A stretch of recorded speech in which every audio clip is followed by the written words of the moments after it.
Hi guys, MrRoflWaffles here. In this video, we're going to pack-a-punch every single weapon in Black Ops 7 and discover all of the hidden abilities that they have. Because in previous Zombies games, certain guns when pack-a-punch completely change and they gain explosive rounds or they become things like the Mustang and Sally. And so I want to find all of those in BO7 and showcase them for you guys. So that's what we're going to do here. Now I will say, having gone through the list, it doesn't feel like there's nearly as many really unique abilities as there have been in the past, but there are still several guns that do kind of change mechanism once they're pack-a-punched, and it's also worthwhile just seeing all the guns packed, I think, as well, to see which one suits your playstyle the best. So without further ado, let's begin. So let's get started with the knife. You pack-a-punch this, and it's still just a knife. It doesn't have a hidden ability, but it does have a really cool inspect in this game, and the pap camo looks so gorgeous on it. And the nice thing about the knife in BO7 is they've changed it so you can crit with the knife now, and you can do heavy attacks. So that means that using the knife is more beneficial than it's been in the last couple of modern Zombies games. And if you combine that with Melee Macchiato and some of those augments, this thing actually ends up being pretty damn potent. There were even people using it in the Black Ops 7 beta to take the bear down. So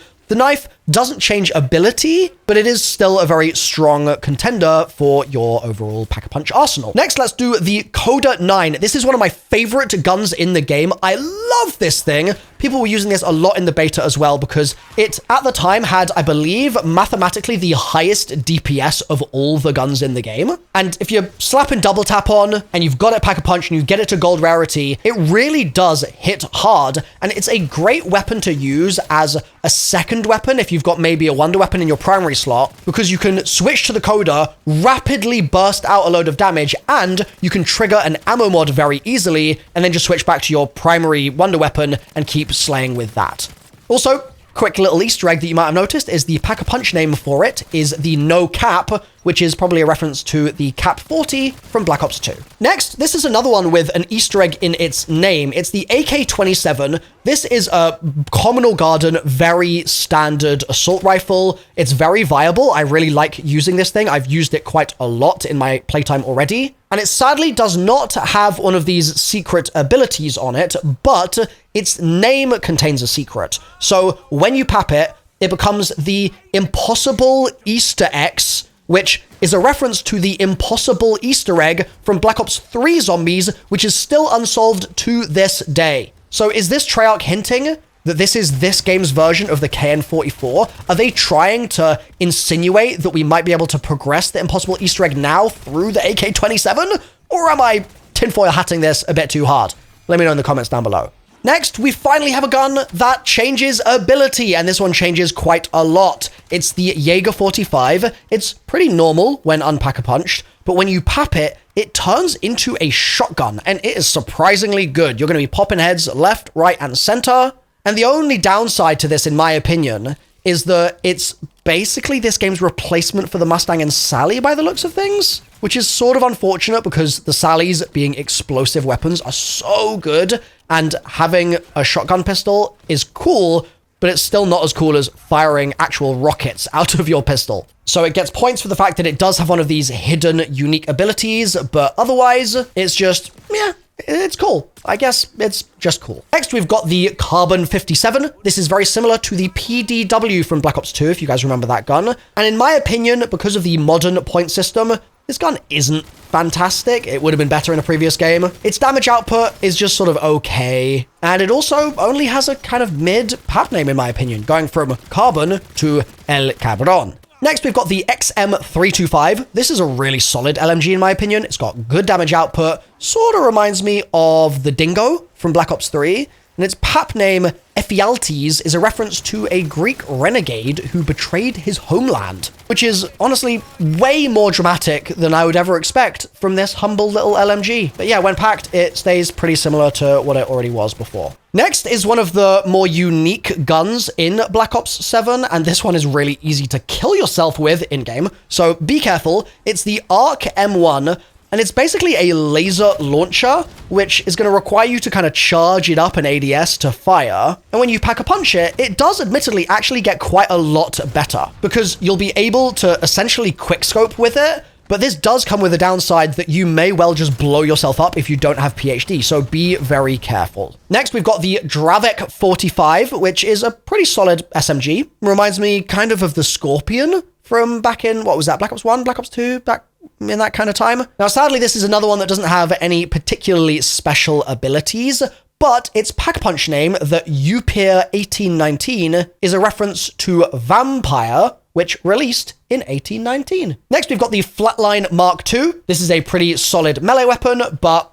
there isn't really a lot to say about it because it doesn't change meaningfully that I've been able to detect, other than the fact that it just gets the pack-a-punch bonus damage like all the other guns. Next, we have the MPC-25, which is like the XMC from Black Ops 2, and it's okay, but it's just sort of mid, in my opinion, because it's an SMG, and it's pretty difficult for SMGs to stand out with the modern point system, in my opinion. And so I'm not crazy about this weapon, and I'm not crazy about its lack of special abilities either. Come on, Treyarch, step it up. Now, our next weapon on the list is one of my favorite guns in the game, actually. It's the Peacekeeper Mark I. It's a really solid AR. There's nothing particularly crazy about it. It just does its job, and the Peacekeeper's nostalgic for me anyway, so honestly, maybe the ability of this weapon is that it makes me remember being 15 years younger.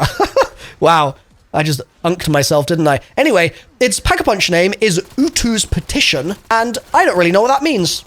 If you guys can let me know, that would be really cool. Next is the Raiden 45K. This is another SMG. It's pretty solid, it's fast-firing, it's quick movement, but again, it's an SMG, and so there it is. This is what it does. Wish I could say more, but a lot of the guns in this game are proving to be quite similar to each other. That's crazy. Let's go to the next gun. It's the M10 Breacher, and I'm pleased to report this is a pretty good gun, actually. It's a shotgun, and it's got really nice damage output, in my opinion. You can charge it up to tighten the spread, which is quite a nice feature. It's unique to this weapon. Nice to actually see something distinguishing all of these guns from one another. And once you've pack-a-punched it, it will instantly fire at the end of its charge up as well, which is quite a nice little change for it as well. Its pack-a-punch name is the X10SIT Fracture, which I think is talking about a knee fracture, potentially. So they're shooting kneecaps with this thing? That's crazy, Treyarch. Think of the children. Now, our next weapon is the M8A1. This is a pretty solid marksman rifle. Handles more like an AR, though. Does a lot of damage. The bursts make it pretty viable for general use. It's actually quite good for taking down bare weak spots as well. But there's nothing crazy special, and it certainly doesn't gain any super fancy tricks when it's papped. Next, we've got the VS Recon. This is pretty much the DSR from Black Ops 2, except without all the baggage of David Vonderhaar nerfing it and breaking the hearts of the trick-shotting community worldwide. However, just like the DSR, it has solid high damage, it's bolt action, and if you're trying to trick shot in zombies, this is the gun. I mean, you haven't got anything else to use, so have fun. And I totally missed the unique PAP ability on this weapon, and it then got pointed out by Loose Goose in my Twitch stream, so big ups to you, Goose. Make sure to catch my Twitch streams in the description down below. There'll be a link. But apparently, the little Goosey told me that once pack-a-punched, this thing gains 100% accuracy when firing from the hip. So it's almost like Treyarch heard our pleas and our cries when they nerfed the DSR all those years ago, and they were like, you know what? Okay, you can have a better one back in Call of Duty Black Ops 7, but only in the zombies mode after you pack-a-punch the gun. Yeah, something like that. Next is the X9 Maverick. This is a 3-round burst AR. It's okay. I guess there's nothing special, probably. It turns into the Hang X when packed, and I think that that's referring to Hang 10, like X being the Roman numeral for 10. But in terms of uniqueness or special reasons why you would really want to use this weapon over others, in terms of its pap abilities, it's kind of the same as everything else. Treyarch, come on, what are we doing? I was really expecting there to be more here. The Velox 5.7 is our next weapon. It's a 3-round burst pistol, sort of RK5 adjacent, and it's probably the worst pistol in the game. Wow, this is a chirpy video, isn't it? Holy moly. Yeah, I mean, it's a gun. It turns into the Ruin when papped. And I mean, that's just because you're ruining your points economy by using it. Yay. Okay. Next up, we've got the M15 Model O. Thankfully, this is actually a good weapon, right? We broke the streak. It's got really good damage output. It's solid all around. Feels good to use. And while it doesn't become particularly unique when Pack-a-Punched, its name is Nixfall. I'm not sure what that means. Maybe you guys can help kind of suss that out in the comments down below. Now, following our M15, we've got the Akita, which is a tiny little full auto shotgun. And this could be good for maybe triggering ammo mods, similar to what I said about the Cap, or rather the Coda, sorry. It's capped when Pack-a-Punched. But the Akita is overall not the best weapon in the game by any means. It's just really nice for dealing like a ton of good DPS. And it's actually got quite a sad story, this one, because Hachiko is its name when Pack-a-Punched, which I believe refers to a dog that died, and it waited 10 years at its owner's grave waiting for him to come back, which is so sad for no reason. Like, what are we doing, Treyarch? That's crazy. Now, the next gun has a really interesting name. It's the Warden 308. And the Warden is also the name of the character that is yapping over the intercom the entire time we're playing Ashes of the Damned. Well, this is a different kind of Warden. It's sort of like the Outlaw from Black Ops 4, if it was just better. It's a semi-auto marksman rifle, does lots of damage to the head. It's got a really good headshot crit multiplier. And it becomes the ET2 Brutus when papped, which is both a play on the fact that it's Brutus and Brutus, the Warden, zombies, like, you know what I'm saying? But the ET2 is from the Latin of, and I don't know how you pronounce it, but like A2 or Et2, which means and you, and it's that really famous phrase, and you, Brutus, associated with the assassination of Caesar. Now, our next weapon is the Echo 12. This is another shotgun, but this one changes a bit, actually. It does have a little sprinkle of uniqueness when you Pack-a-Punch it. So before you Pack-a-Punch, you're going to notice this is actually a 2-burst shotgun. It's quite unusual. You don't often get shotguns that function the way that this one does, but it can be a little awkward, but at least you firing those 2 bursts of shotgun means that you are putting out a lot of DPS. So when you pap it, the things get a bit more interesting because that 2 burst actually becomes a 4 burst, so you can just kind of expunge and dump a load of ammo all at once, which really helps it keep competitive in the DPS category. However, I still sometimes feel like it just doesn't do enough damage. Like, I'm kind of shooting peas. So I think it could be better, but it at least is having its burst mechanism changed a bit by Pack-a-Punching, so it deserves a thumbs up for that. Our next gun is the MK78, which is a drum mag LMG. It's pretty good. I'd say overall, I really actually enjoy using this. And its Pack-a-Punch name is the Meteoric Calamity, which you might think refers to its hard-hitting damage, but actually, I think the calamity here is the fact that in the Call of Duty Black Ops 7 beta and at COD Next, this LMG, when Pack-a-Punched, had a secret ability, and Treyarch seemed to have taken it away on day 1 of Black Ops 7 actually launching. So what it used to do is you'd get a massive speed boost if you were running around with it while it was Pack-a-Punched.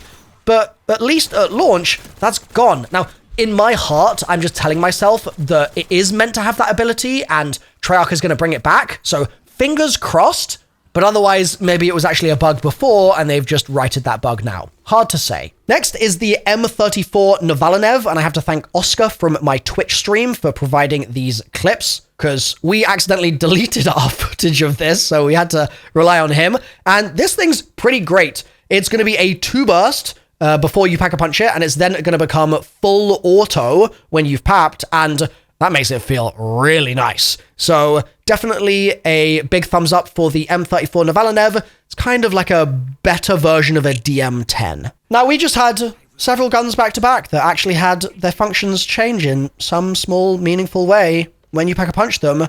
Let's get rid of that now. Let's go back to basics. We're going to talk about the Arrow 109. This is basically just good for clearing hordes of zombies. Don't get me wrong, I'm not a hater of this gun. I think it's actually pretty cool. It's kind of like an XM53 and should be pretty useful if you want some overall horde clear. And it wouldn't surprise me if at some point in this game's life cycle, we end up with a like high round strategy or something like that that revolves around this weapon, because it's just one of those more unique weapons in the game that doesn't have a ton of equivalents in the Zombies sandbox right now.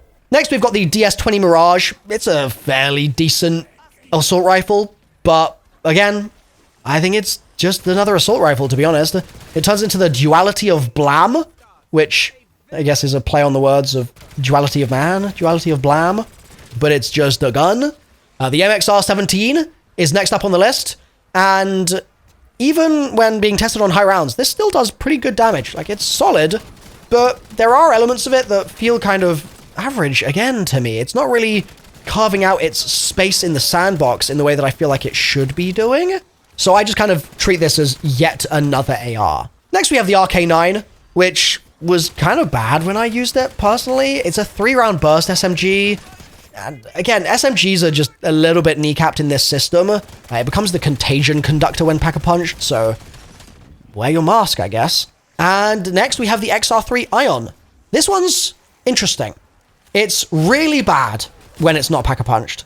And in my opinion, when you're looking for like unique abilities and stuff like that, sometimes it's not about adding full-on explosive ammo. Sometimes it's just about fixing the flaws of the original gun, right? So when unpapped, it sucks. But as a 3-round burst sniper, when you pack-a-punch it, it has tons of ammo in the clip, and it does do decent damage. It's not necessarily super viable for all things, but with the right augments and the right intentions and the right strategy, this one actually could be pretty interesting for certain scenarios. So that's the XR3 Ion. We've then got the Shadow SK, which is kind of like a Dragunov. It's a semi-auto sniper with pretty good damage output due to the fact that it's a semi-auto. And its name when papped is the Merc Skogska. And I don't know what that means. So let me know in the comments if you have any ideas. We've then got the Razor 9mm, which has really fast fire rate, especially with double tap. Like, holy, this thing is bursting at the seams with double tap on. It reminds me of the Razorback, probably because I think it's a reference to it. That's a pretty good SMG. I think overall, out of all the SMGs, this is one of the better ones. Now, the pap name for this one, if you're interested, is the Taniwa's Frenzy. And a Taniwa is a mythological creature that lives in deep pools. So interesting to see that being referenced here. We next have the ray gun, which is really good in this game. It's refreshing, actually, how good it is, I would say. It's really great for taking down bears. It's gonna absolutely slap. And it also visually looks really nice in the dark ether. That red, when it's pack-a-punched, just stands out and really seals the deal of a nice visual palette of Ashes of the Damned. And the Ray Gun Mark II is also in Black Ops 7 Zombies. And for whatever reason, I haven't found this to be as good as the Mark I. So far, I just slightly prefer the Mark I. It's still good, don't get me wrong, but I'm just a Mark I lover. Maybe that's just always the way I'm going to be. So the Mark II is also in the game and does what you'd expect. Now, finally, there's a very important weapon that we've not covered here, and that is the Necrofluid Gauntlet, right? The wonder weapon for Ashes of the Damned, and that is going to be shown in detail in my Necrofluid Gauntlet build and upgrade guide, which is linked on screen right now. So if you want to see what it does, how best to use it, all that stuff, and how to actually get the dang thing, you're going to need to click through to that video and give it a watch. Thanks for watching this one. Sorry the guns weren't much more interesting. I just feel like they're quite samey this year. I'll see you in that Necrofluid Gauntlet video right now.